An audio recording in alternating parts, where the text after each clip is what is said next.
Hello and welcome to another episode of May Contain Traces of Soy, the podcast all about surviving and thriving on a plant-based, low-waste lifestyle. We used to say zero waste, but honestly zero waste is kind of impossible to get to. Let's be realistic and say a low-waste lifestyle. How is everyone doing out there? I hope that you have had a brilliant week and you're excited for a great weekend. I just wanted to say first up, hello to all of our returning listeners. Welcome back, soybeans. And a big hi to all of our new listeners as well. Super psyched to have you listening to the podcast today. If you're new around here, you won't know this, but we do shout outs on this show. So that is something where you, the listener, can get in touch with us and you can tell us what kind of stuff you'd like to hear on the podcast. You can ask us questions or suggest topics that you would like covered, and we will do a shout out for you on the next show. You can hit us up on Instagram. We are May Contain Traces of Soy, or on Facebook.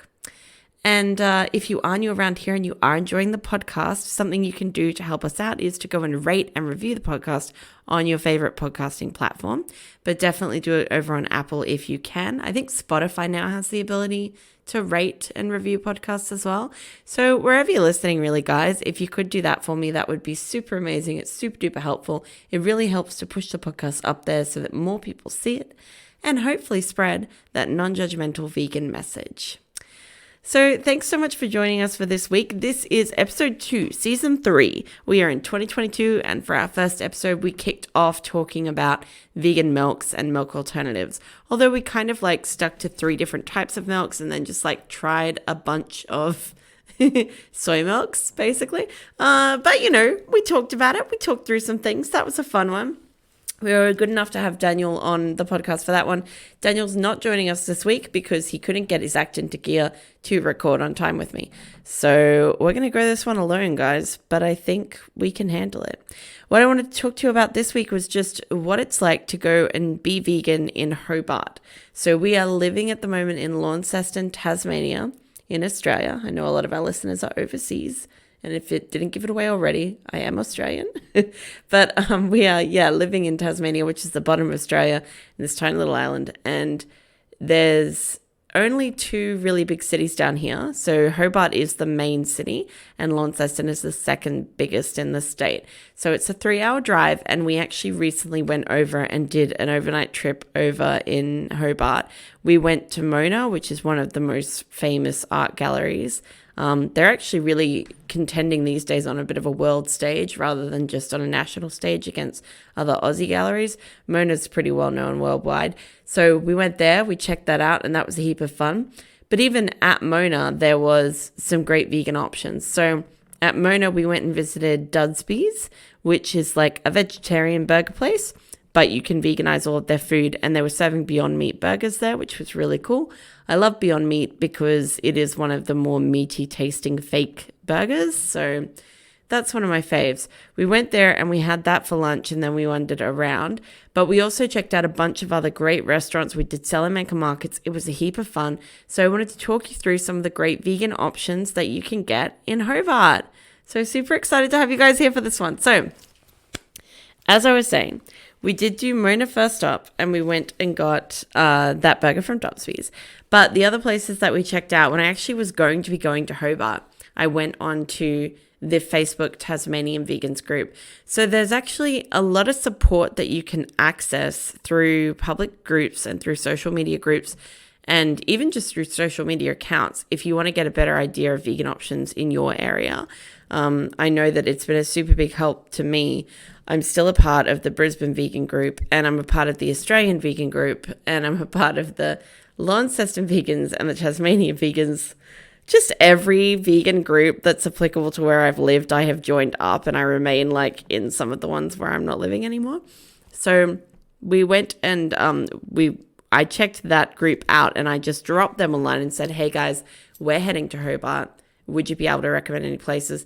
No shit. In maybe a couple of hours, I had more than 30 or 40 responses in there, tagging restaurants that we could check out, places that weren't all vegan but had good vegan options, places that had separate vegan menus, all vegan places, suggestions at the markets for which stores had vegan food. I'm just always so consistently blown away by how supportive the vegan community is out there once you sort of get into it. And I know and I respect that sometimes it can be difficult when you are an outsider, when you're not yet vegan, if you are converting slowly, if you're vegetarian. There is a lot of nastiness and there's a lot of hate sometimes, and there's a lot of whataboutisms and, measuring yardsticks of veganness against each other. I'm not down for any of that, as you guys know. I think all of that is just bullshit and there's no place in the world for it. We really don't need that kind of nonsense in this movement, like at all. I personally don't care if you are just starting your vegan journey, if you are just having meat-free Mondays, man. Like, I am all for supporting you on your journey to a more sustainable and more cruelty-free life. And I think that's the way everyone should be about it. I don't think that we should be gatekeeping veganism, because we do see that happen sometimes. But on the flip side of that, I did want to acknowledge that in these groups, sometimes you see a lot of support, which is really nice to see, because we have dealt with a lot of that kind of nonsensy, gatekeepy crap that does happen in the vegan community. So I feel as though for more supportive groups, it's like the foodie groups and the recipe groups where people are less jerky about veganism and about, the different layers and stuff and complexities. Like, I don't think I've ever seen people go off and be all crazy about, the Beyond burgers or the Impossible burgers like they have in other groups that are just centered on veganism alone. So anything that's like a food-based group, they tend to be more supportive and a little bit kinder. I would recommend, if you haven't joined up with those and you are going vegan and you want to learn more about vegan food in your area, just look for vegans in X area, and then just see if you can find any foodie related groups. In Australia, there's a great baking one by Sarah Kidd. So it's called Vegan Baking, Cooking and Other Resources or something like that. Very easy to find because it's one of the largest groups. I think it has more than 30,000 members. Sarah Kidd is the admin of that group. She began the whole thing, and she's a fantastic vegan baker. She has a YouTube channel too, and we've done an interview with her before on the podcast. So I'm going to drop a little link to that previous episode in the show notes here if you want to go check that out. She has some great tips on veganizing all of your baking and cooking. But yeah, there are lots of good groups that you can join. I definitely think it's worthwhile checking them out. And I found a lot of support this time around in terms of finding good Hobart vegan places to check out. So let's jump into where we did go.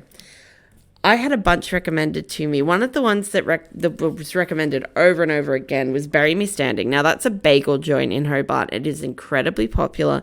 As I understand, they have amazing vegan bagels and donuts.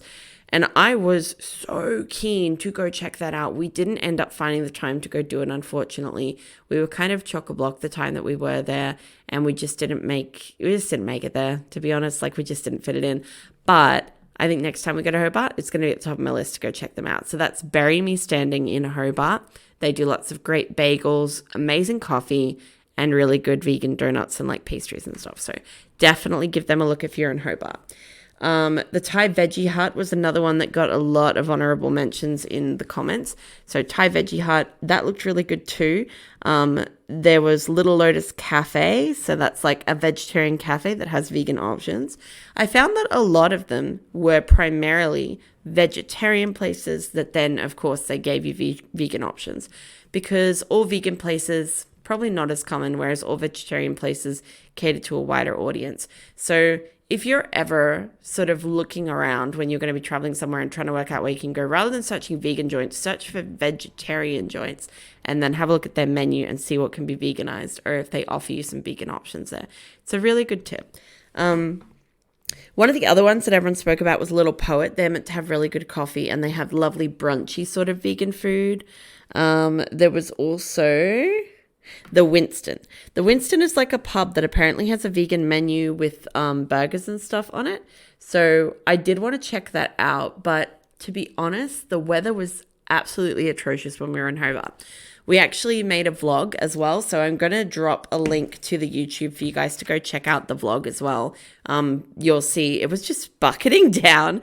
We got soaked through. We were actually, guys, we were meant to stay 2 nights and we just left the second afternoon.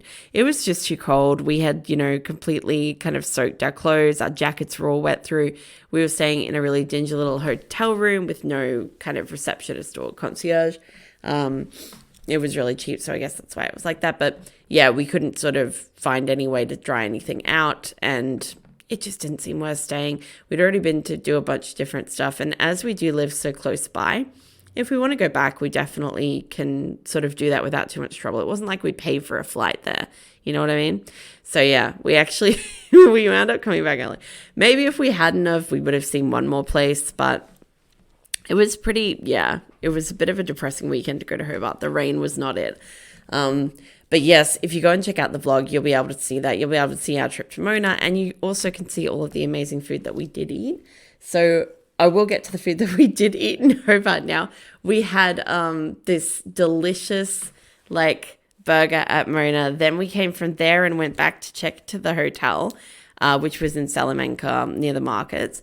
And that was on Friday afternoon, and we had had a drink while we were out with some friends then too. We jumped from there to the Replay Bar, which is in the center of town in Hobart, and it reminds me so much of Netherworld. So if you are from Brisbane or you've been to Brisbane, or if you're like a gamer, if you're very into pinball, if you're very into gaming, you'll probably have heard of Netherworld Arcade in Brunswick Street in Brisbane City.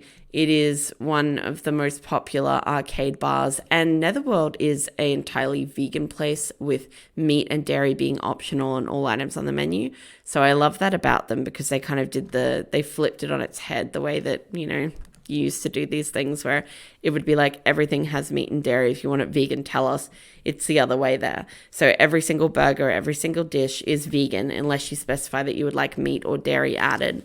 So they have amazing food at Netherworld, and it is a slightly larger bar than Replay Bar, but it has a huge selection of pinballs, and it's got all these old arcade games. You can play Daytona, and you could play Space Invaders, which I absolutely love. So we went to Replay, we got some cocktails, and then we played Space Invaders, and Daniel played a bit of the Tony Hawk game. If you guys are into gaming at all, if you're into pinball, if you're into any of that fun kind of nostalgia arcade stuff, definitely check out Replay Bar when you go to Hobart. We had a blast there. It was a heap of fun. We kind of just stopped in there for a drink, but honestly, I got in the zone with Space Invaders, and I was really ready to stay. If we hadn't have already had plans to check out this restaurant, I would have been like, screw it, we're just staying here, and we'll worry later about dinner, and we will just have chips or something. But we refrained, we held back, and we did head off to our next destination. So where we had decided to have dinner on the first night is Monsoon Thai. Monsoon Thai, there's actually one in Launceston, but I don't think that they are connected with each other. So we have a Monsoon Thai here in Launceston, but this one over in Hobart, I think is owned by different people and just happens to have the same name. They had a separate vegan menu that you could look at, as well as a regular menu. So we ordered everything off the vegan menu. I absolutely love when restaurants do that. If they make the effort to have a vegan menu, it just gives you so many more options, because you don't have to stress. And I love to just be able to go, I know for sure that they know that this stuff is vegan, and I've got several different, dishes that I can choose from. Whereas with a regular menu, when it's we've got a vegan option, I always worry when I order it, I want the vegan option. Will they remember? Have they written it down? Sometimes they get that wrong. We were out to lunch the other day, and I asked for the vegan option of a Mediterranean salad. It came out with parmesan all through it, and I had to send it back, which I absolutely hate doing. Sending food back to the kitchen, guys, it just makes me feel so guilty. I know that's dumb, but it does. I hate doing that. I feel like a jerk, really don't like to do it. So it's so much of a relief to me when they have fully vegan dishes available on menus. And at Monsoon Thai in Hobart, they had a lovely selection of vegan dishes on the menu. And it was not just one vegan entree or 2 vegan mains. It was a full vegan menu option. We got 3 entrees, including satay skewers, dumplings and calamari sort of entree. And it was unreal. It was so nicely done. The presentation was beautiful. At this restaurant too, we had not made a booking. So when we turned up there, we could see they were really busy and we were like, can you fit us in? And they were like, oh, we haven't really got. And I was like, we're happy to sit outside. And they're like, okay, we can give you a table outside. So we wound up going round the back of this restaurant, and we actually got the whole back section to ourselves. It was this beautiful spot with fairy lights strung up, and there was no one else around us. We had a table and heater to ourselves, and it was just like fairy lights and plants, and honestly, it was so gorgeous. It was like this little private dining area just for us. Like, it was cold, but it was fine because they did bring out the heater. And it was just a really nice experience. So yeah, the whole atmosphere, mwah, chef's kiss on that. 10 out of 10. Gorgeous. Loved it. But the menu as well was just unreal. So for those entrees, in particular, the satay skewers, which was like tofu satay skewers, were amazing, so delicious. The satay was still tender without being too soft, so it still had some texture that, you know, was more reminiscent of like your chickeny or like firm tofu, but it was still quite tender as well, which is, yeah, kind of hard to do with tofu. It's hard to get. If you do cook with tofu at all, you'll know what I mean. Like, that's a difficult balance to walk. And the calamari, I don't know what they're using for their fake calamari. It was amazing. It tasted so much like calamari, but also the texture was so much like calamari and without being too rubbery. It was like the right sort of chewiness to replicate calamari. Daniel absolutely loved it. I loved it too. But he even said, you know, this tastes just like calamari. I don't know what it was. I would be so curious to have a better understanding of what they're using in that instance to replicate the meat, because, yeah, I'd be curious to know.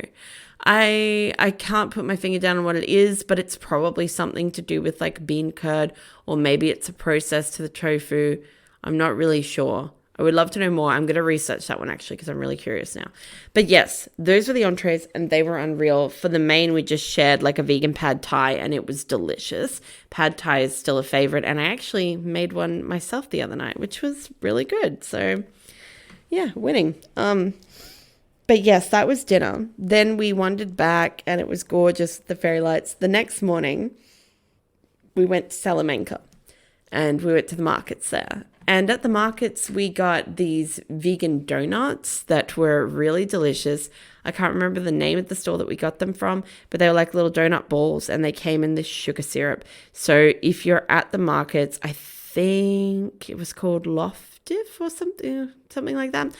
It was like an Afghani donut place. So if you see one like that, they'll tell you at the front that it's vegan because it had a big sign saying vegan. Definitely check them out. There was some really good food at the markets. There was a whole plant-based food truck. We would have ordered from there, but the rain really started coming down, so we didn't end up staying and like having more food. And honestly, we didn't need it because we had that and we had one of those potato spirals, which was good. I've never really ordered those because I always kind of thought they were a bit like, why would I order a potato like spiraled on a stick? That being said, I fucking live for potato. I eat way too much of it. So, you know, that's fine. It's just, yeah, I do love a bit of potato. And I don't know why I thought I wouldn't like it, because DeJoy, obviously, I'm going to love that. So yeah, we had those two things at Salamanca Markets, and we would have explored a little bit more there had it not started bucketing down. We wound up back in the room to avoid the downpour. And the one other place that I was really keen to see that I, you know, had read about and heard about was Veg Bar. And Veg Bar is this all vegan kind of like fast food style restaurant that has, you know, sort of vegan burgers, cauliflower wings, loaded fries, you know, a lot of that kind of stuff. Really good comfort vegan food. It's done in the whole branding aesthetic there is very kind of 1980s, sort of like deliberate cringe. I was so here for it. It was a heap of fun. So that was on our to-do list for lunch. And we took a little bit of time between like the markets and actually getting there. We stopped by the record store. We went op shopping, and that was all fun. And then we trekked up this hill thinking that it was not going to be that far, and wound up walking like at least half an hour in the rain. We had an umbrella, but it didn't do much. The rain was coming down pretty hard then. So when we got to the restaurant, we were, soaked through and like somehow still sweaty from walking up a hill. It was not great, but I did have an amazing cocktail there. It was a sour cherry style cocktail that was served with, I think it was made with aquafaba because you had the little bit of foam on top, and all vegan places don't use egg white in cocktails. So that would have been aquafaba to replace that. And if you don't know what aquafaba is the liquid from a can of beans, usually chickpeas, and it acts a bit like egg whites in cooking. So it will froth up. You can also whip it up and turn it into kind of like meringue and stuff like that. I've actually made vegan meringues out of aquafaba before. You can find a reel for that on the Instagram. So head to the show notes to check out our Instagram and find that reel. But yeah, this would have had aquafaba in it. It was a really nice sour cherry sort of cocktail with a little bit of fairy floss on top, of all things. And I loved it. And I was like enjoying that. I wound up getting two, which is, neither here nor there. 2 cocktails at lunch. That's on me. I was on holiday. So, And then we also ordered the cauliflower wings there, the loaded fries with like a pulled pork style thing on top and cheese sauce and stuff, and like a fake sort of Big Mac style burger that they do. And everything was really good. Like, it was amazing. The Big Mac style burger, they had perfected a sort of Mac sauce, as far as I remember. I have not had a Big Mac in many years because I've been vegan. But even before then, it was not something I usually ordered. I was more of a cheeseburger person at Macca's. But yeah, the Big Mac kind of burger style sauce was right on point. They did the whole thing with like the multi-layers. There was like, double the burger patties. It was very good. And I liked what they did with the cauliflower wings, but they did them in, I think, a batter and then deep fried them. And I think I've had them done a few different ways. I don't know if the battered cauliflower wings are my favorite. I feel like I like the crumbed ones a little bit better. But, that being said, all things being equal, they were still really good. Like, they were still really delicious. The pulled pork style loaded fries that we got at Veg Bar were done with jackfruit. So that was really good. Jackfruit replicates pulled pork very well. If you've never worked with jackfruit to create pulled pork, it comes in a can and you can get jackfruit pieces like that. If you can buy the whole fruit, you're not living here, because I've never seen them anywhere here. I don't know. I think they're more of a tropical fruit, so you might see them in like other parts of Australia. But yeah, I've never really seen them down here in Tassie. But you can get them canned, and obviously people do often get like canned jackfruit pieces. Try and get them in water if you are going to do that and you want to try and replicate a pork style. Rinse them thoroughly, because there is a weird flavor that can stick around in some of the brine. If you have gotten a briny one, even the ones that are in water, there's kind of a fruity sort of flavor that's quite distinct about jackfruit. So once you've done that, you rinse them, you pat them dry, and then you need to flavor them and soak them for a while in like a marinade or a sauce before you do cook them. But you can cook it off in the oven, kind of like, I guess like you would with the meat if you were working with actual meat. So yeah, it's really nice, and it's a really great way to replicate pulled pork if you've never tried it. There were so many other places that we did want to see in Hobart, and I don't even have a list of them all here, but it was amazing to see a fully vegan restaurant in Hobart, a Veg Bar. And I know that there are others there as well, like Bury Me Standing, I think is fully vegan, as well as a bunch that just have dedicated vegan menus. And I'm all here for this development in restaurants. A dedicated vegan menu makes a huge difference to me. It's kind of like having an allergen menu for people. If you were allergic to something, it'd be so much easier if they had a menu that was separate for that. And when you ordered from it, you knew that nothing you were eating would have any chance of interacting with the other stuff. So it's just nice to see that happening more. But yeah, if you are going to go travel somewhere and you're concerned about it, you should probably hit up the Facebook groups, see if they can give you any recommendations for vegan food in those areas. It's a really great way to get the insider tips, because vegans will have eaten at all of those. And you don't really want to walk into a bar that's trying to be inclusive and have vegan options and then have them bring you out like, I don't know, a cauliflower that hasn't been seasoned and just thrown in the oven. Like, I've seen that happen before. It's really good to have like a horse in the race in the sense that, you've got people out there knowing what is good and what's worth ordering, and you can get their advice. I think it's so worthwhile. So yeah, definitely join up with your vegan groups if you are going to go visit places. If you're hitting Hobart up, try out Veg Bar, Bury Me Standing, and Monsoon Thai for sure. You could also check out the Little Poet, Little Lotus Cafe, the Thai Veggie Hut, and the Winston. And if you just love video games, check out Replay Bar. It's a heap of fun.